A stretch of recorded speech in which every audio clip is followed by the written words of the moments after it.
والصلاۃ والسلام علی رسول اللہ۔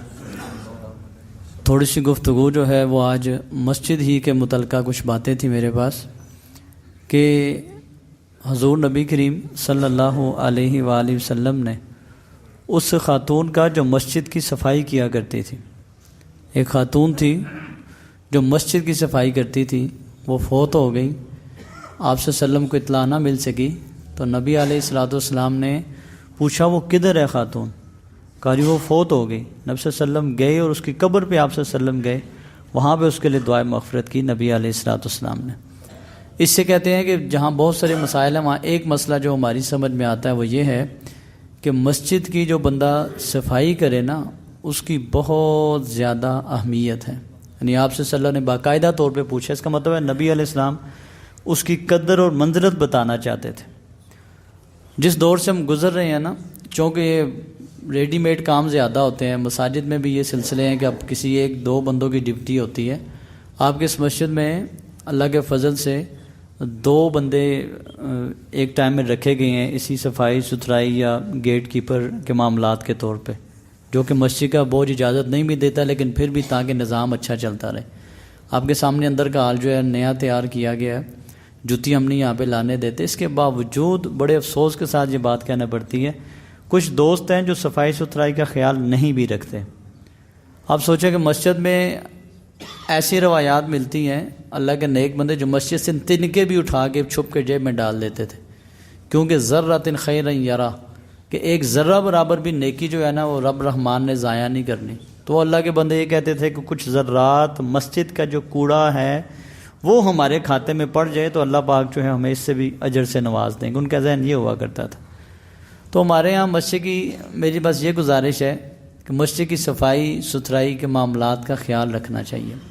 مسجد کے ماحول کو بہتر بنانے کے لیے نبی صاحب نے یہاں تک بھی کہا ہے کہ اگر کوئی بندہ کچا پیاز یا لہسن کھائے نا تو مسجد میں نہ آئے وہ۔ پھر کیونکہ اس کے منہ سے اسمیل آتی ہے، بو آتی ہے، اور فرشتے جو ہیں وہ اس سے تنگ ہوتے ہیں۔ چاہے جائے کہ وہ بندہ کہ جو سگریٹ پیتا میں معذرت کے ساتھ یہ بات کر رہا ہوں، میں نے آنکھوں سے دیکھا ہے کہ سگریٹ پیتے باہر سے آپ آتے ہیں، کئی ایسے دوست ہیں مسجد کے سیڑھیاں جو ہیں وہیں پہ کھڑے ہو کے سگریٹ وہ پھینکا اور سیدھے اندر آ گئے، مطلب اسمیل آ رہی ہوتی ہے۔ واش روم بعض اوقات جائیں تو وہاں سے اسمیل آ رہی ہوتی ہے۔ واش روم ہو کے آپ نکلتے ہیں، شاید جو پرانے بزرگ یہاں پہ بیٹھے ہیں، پہلے وقتوں میں مسجدوں میں لوگ واش روم نہیں بناتے تھے، کہتے تھے بے ادبی ہے کہ لوگ وہاں پہ جا کے پیشاب کریں۔ ہلکا سا استنجے کے لیے چھوٹے چھوٹے کچھ دو چار غسل خانے ٹائپ جگہیں ہوتی تھی، اب تو خیر سسٹم ہی چینج ہو گیا۔ تو واش روم جاتے ہیں دوست، واپس نکلتے ہیں جب تو دوسرا بندہ اندر نہیں جا سکتا بغیر صفائی کیے۔ اس بات کو ذہن نشین کر لے، وہ میں مولانا صاحب یا آپ میں سے کوئی بندہ کو واش روم جاتا ہے، اسے چاہیے کہ واش روم اچھی طرح صاف کرے۔ نبی علیہ السلام نے لعنتی قرار دیا اس بندے کو، لعنت پھینکی اس بندے پہ کہ جو لوگوں کے راستے میں پیشاب کرے۔ یہ لوگوں کا راستہ تو نہیں ہے، لیکن واش روم میں پبلک کا یہاں پہ آنا جانا ہے، گھر کا نہیں ہے سلسلہ۔ تو یہاں پہ اگر کوئی بندہ ہو کہ نکلتا ہے دوسرا بندہ نہیں جا سکتا تو سوچئے ذرا، کوئی دوسرا بندہ بے دھیانہ چلا جاتا ہے، اس کو چھینٹیں پڑ جاتی ہیں تو کس پہ گناہ ہے اس کا؟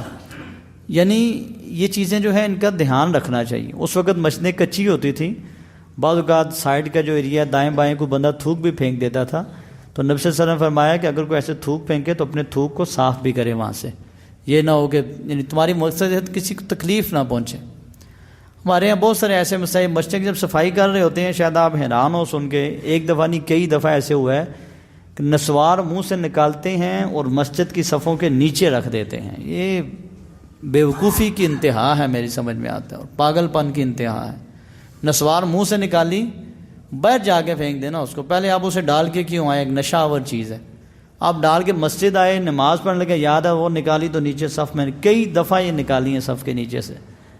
مطلب یہ بہت بری حرکات ہیں، گندے کام ہیں یہ سارے۔ جوتیاں باہر سے گندی کر کے لے کے آئیں تو وہی جوتی گندی مسجد میں جا کے جہاں پہ آپ رکھتے ہیں وہ جگہ خراب ہو جاتی ہے۔ یہاں ماشاءاللہ سمجھدار لوگ بیٹھے ہیں، آپ سوچیں آپ کے گھر میں 4 5 6 7 8 افراد رہتے ہیں، روزانہ گھر کی صفائی ہوتی نہ ہو تو کیا حال ہو جائے گھر کا؟ یہ اللہ کا گھر ہے، یہ خاص طور پہ اڈے کی مسجد ہے۔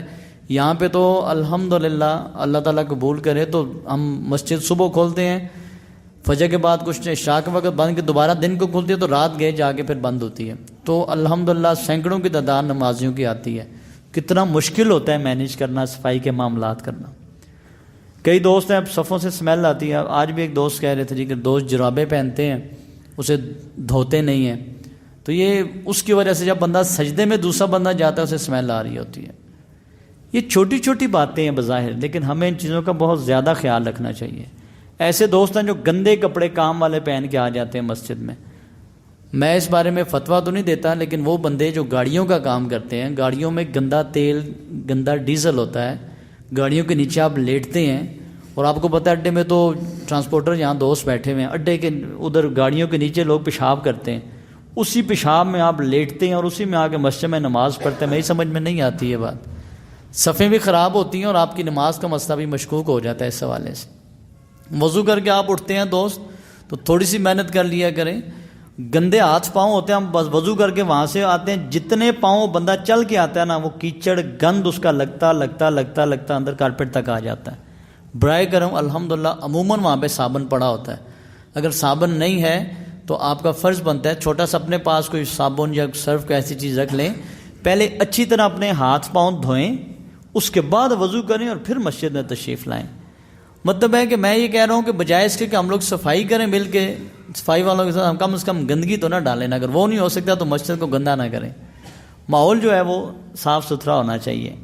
یہ جتنی باتیں ہیں یہ مجھے بھی ان پہ توجہ کرنی چاہیے، آپ سب کو توجہ کرنی چاہیے۔ مسجد ہے، اللہ کا گھر ہے، اور نبی صلی اللہ علیہ وسلم کے دور میں مسجد کو معطر کیا جاتا تھا، معطر خوشبو لگائی جاتی تھی، اور اس طرح کے ہمارے معاملات ہوئے تو خوشبو تو دور ہے، وہ اسمیل والی بات آ جاتی ہے۔ تو مسجد کی ہر چیز جو ہے ہمیں اس کا دھیان رکھنا چاہیے۔ بطور خاص میں بار بار کہتا ہوں صفائی ستھرائی والے معاملات ہمیں بہت زیادہ توجہ دینی چاہیے۔ اللہ تعالیٰ